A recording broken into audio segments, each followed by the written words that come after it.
Kids, today we are going to make a show not tell emotion chart. When I did a Google search, I found an example that someone's using. And so we're going to kind of model our work after the one that I found. So here's what we are going to do. You're going to open up your writing journal to wherever you're keeping your idea lists and your brainstorming and your word lists and all of that stuff. And you are going to decide how you want to do this. I'm going to use a 2-page spread just to give myself room to grow. I know that I'm going to have 12 here that I'm going to have you do, but I know there's more than 12 all the time, and so I want to make sure that I have room to grow. That being said, you only need one page probably, but you can decide. Okay, so here is what we're going to do. I'm going to design this, I think, for me, the same way that I do my books I've read list, which is going to be the table on each page that has 12 boxes. Now, you can do whatever works for you because remember, this is your journal, it's your organization. I'm going to show you the one way I'm going to do it, but again, as we always say, I am not queen of the journal. All right, so I'm going to make and I also write smaller. So if you write a little bit bigger, you may not want 12 boxes per page. You may just want 6 boxes or 9 boxes. Like you might do 2 lines and 2 lines to have 9 boxes on the page instead of doing 2 and 4 or 2 and 3 to have 12 boxes. So decide on your writing size. If you write pretty small, you can do 12, no problem. If you write bigger, then you probably want to just do 9. So if you're doing 12, like I am, you're going to do a line across the middle and then cut the top in half, cut the bottom in half-ish. And then 2 lines like that.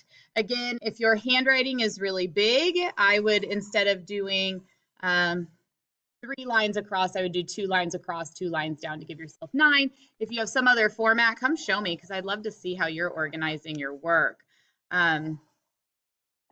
All right, maybe you're going to do a chart that has a bubble in the middle and you're going to design out from there. Okay, so basically what we are going to be doing here is a show not tell chart. And as with any notes, I need to make sure that I am labeling my notes. So I'm going to use this box over here just because it's in the far left. That's how I like to organize. Show. And I might just call them show not tell instead of defining it as emotion, because I may, as a writer, start to think of other things to put in the show not tell area. Maybe I put my living room in here. Maybe I put some other location in here. And so I want to make sure that I leave myself room to grow.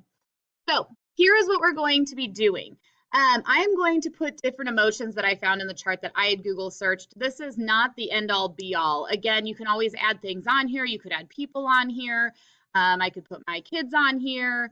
You could put your dog on here. It doesn't really matter, but I do want for you to get a few of these emotions. In fact, pretty much all of these emotions, because instead of telling me that your character is afraid or scared, how can we show that someone is afraid or scared? So think of what happens to you when you get scared. Like you might get,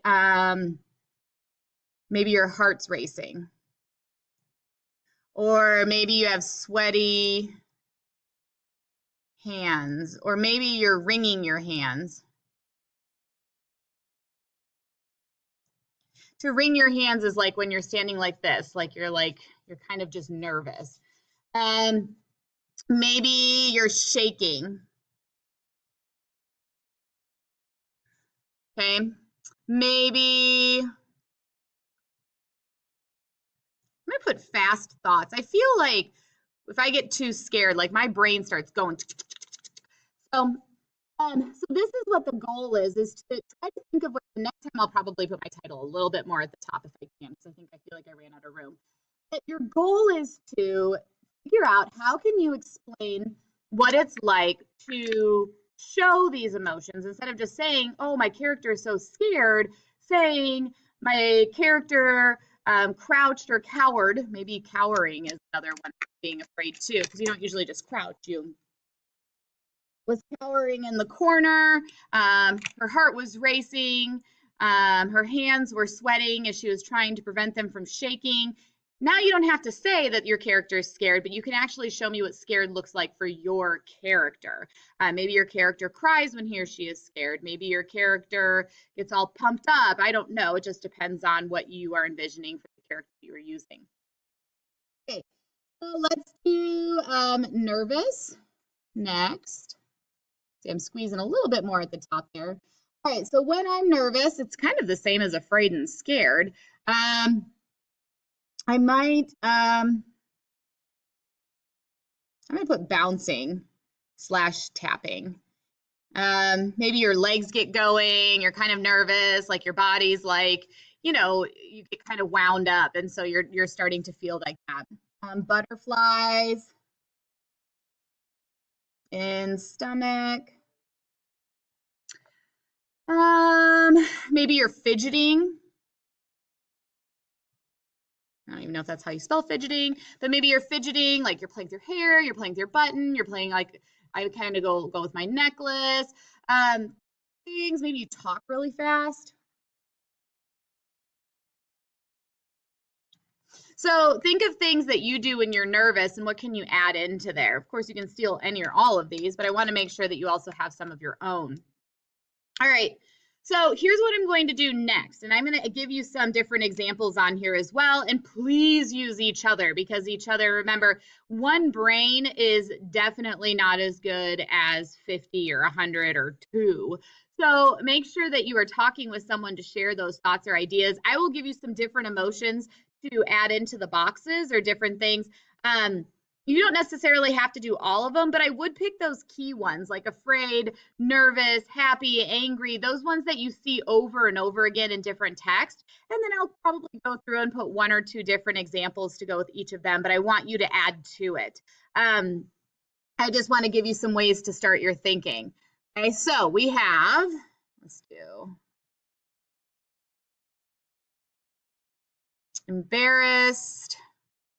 I'm gonna do angry. Anger is a big dog. I'm gonna do happy. I'm going to do, I'm running out of my colors here.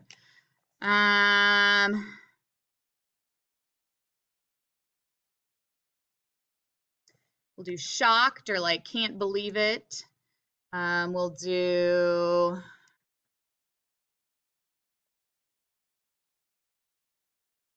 tired.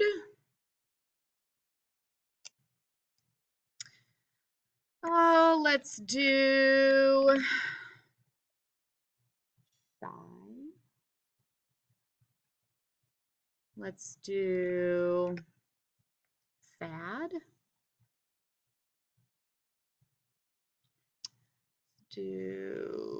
Trying to look for my colors here.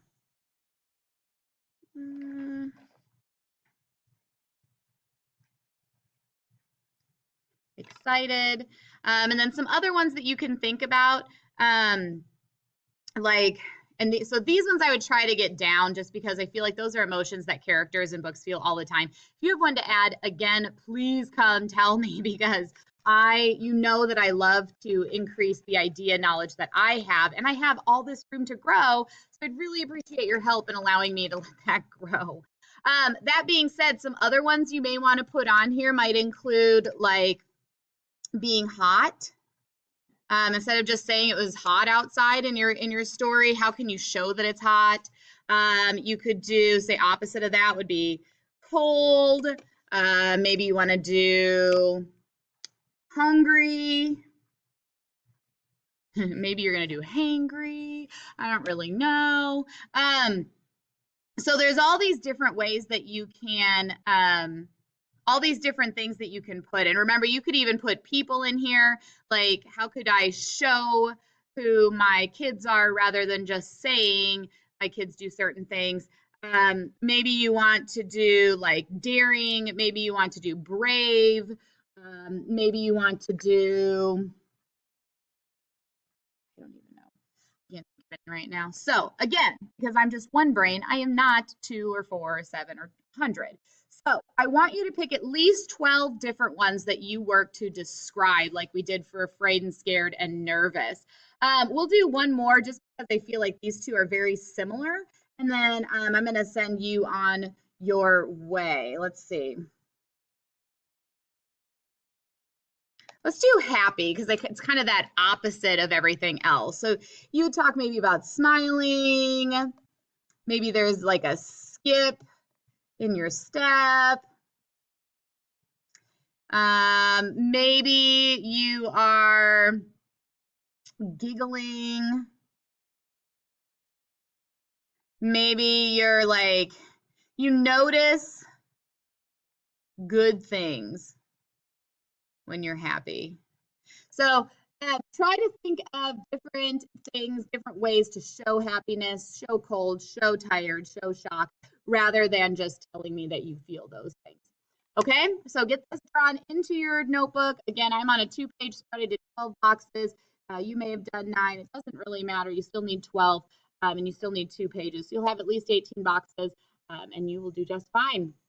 If you added any ones on here, please come tell me because I still have 9 boxes myself to fill up, and so I need all the ideas I can get.